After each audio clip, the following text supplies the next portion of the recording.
Good morning, folks. So this morning, where are we going? Exciting day. We're going to the dyno. We all love going to the dyno, don't we?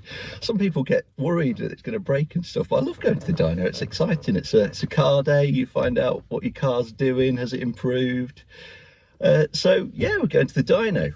We are going to Clive buses, Autotronix near Sheffield.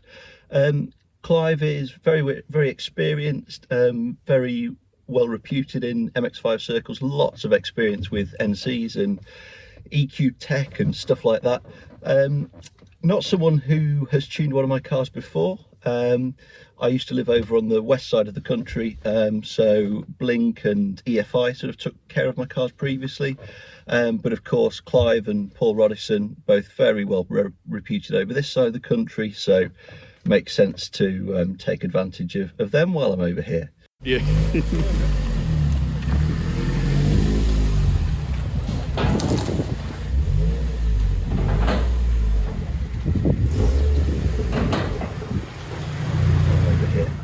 So the Mark III, it isn't tuned. It's got the exhaust system, and that's kind of it, I think. Racing Beat exhaust manifold. Nearly said header then. Racing Beat exhaust manifold, and then it's got a custom made manifold back exhaust, which I don't know the diameter of. I should check, but I suspect it's probably 2.5 inches.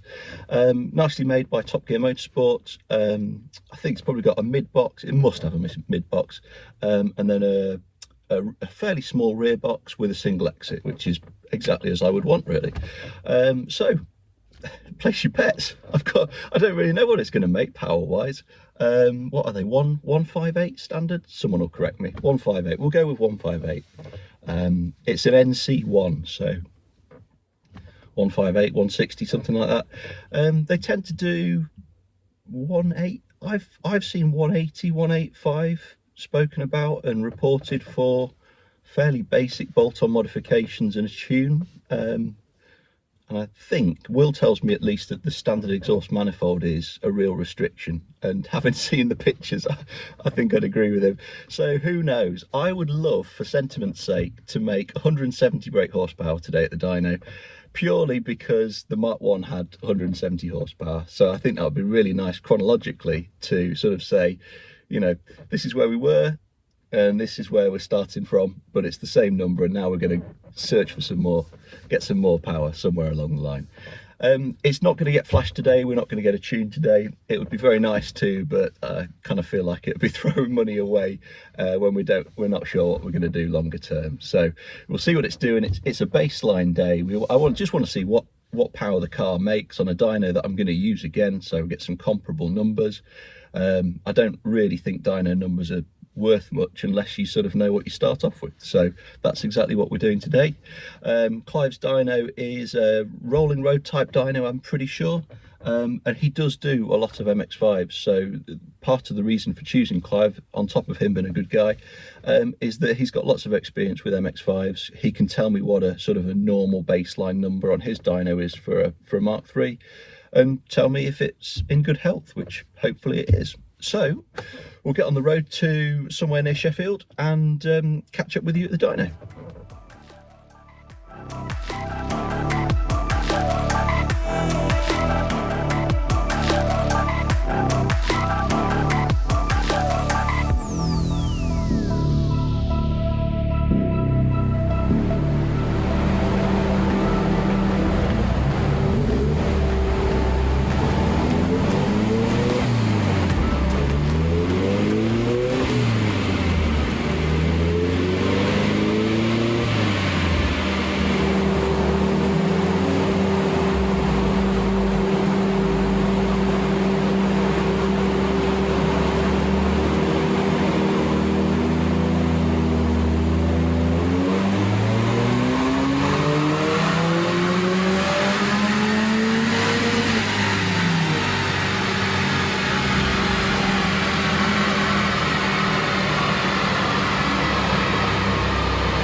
So we're back home from the dyno. Thank you ever so much to Clive for sorting me out on a Saturday morning. Greatly appreciated.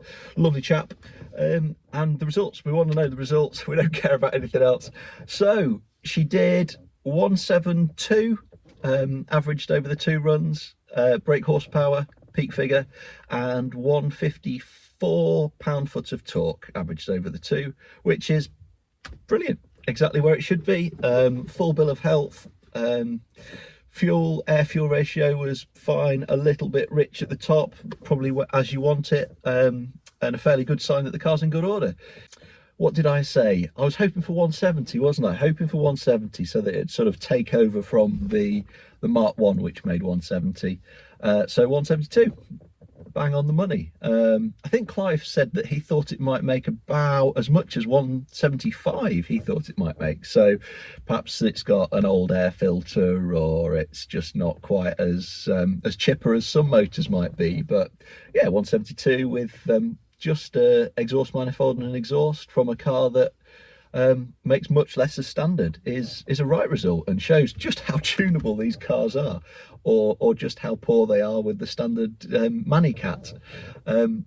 Clive did say that on his rolling road, a standard car will make between 153 and 155 horsepower. So it's a big old gain, isn't it, for just a manifold and an exhaust? And I think most of those gains come from the manifold itself. So it's a fair chunk of money, a decent manifold, but it really wakes these things up by the sounds of things.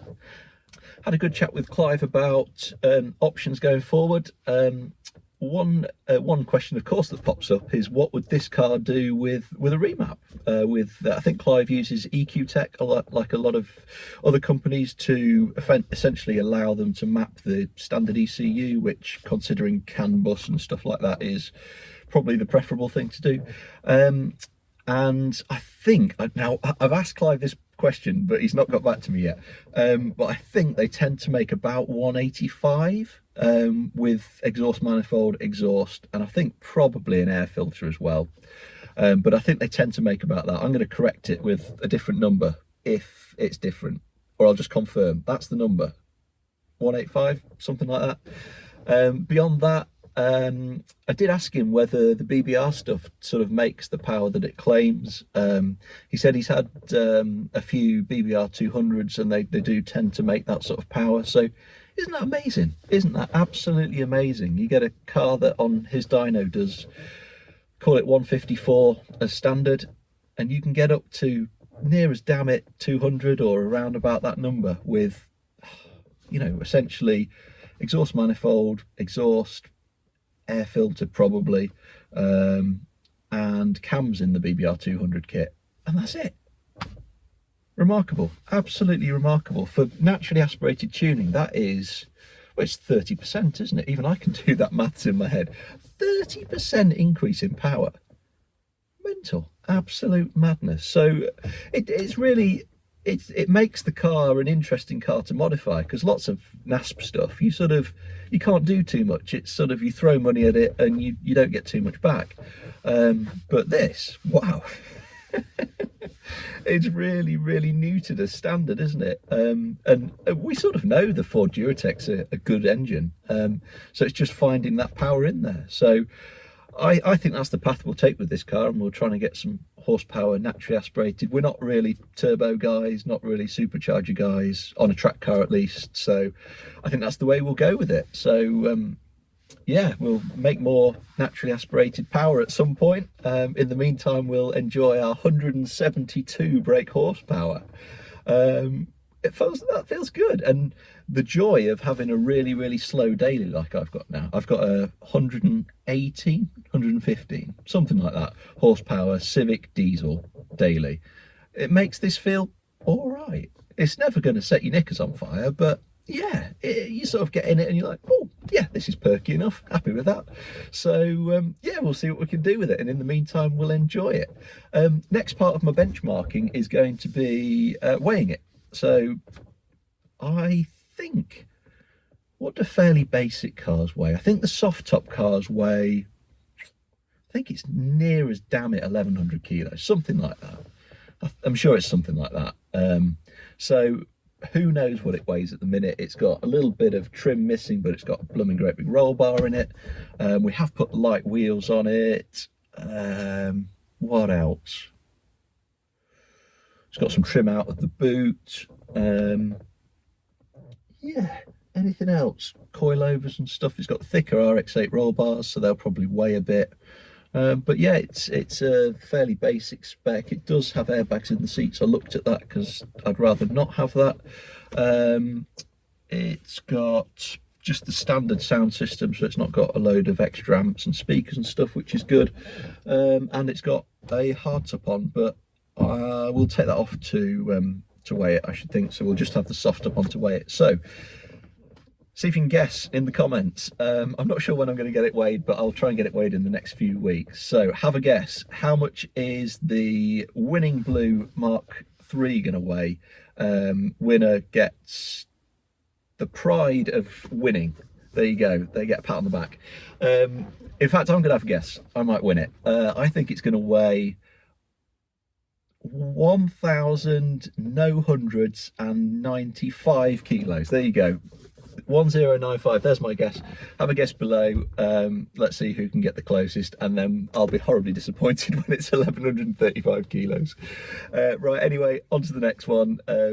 It'll be either weight or look at our brakes and tyres that we've got that we're going to go to the track with. Anyway, right, enjoy. See you at the track. Bye.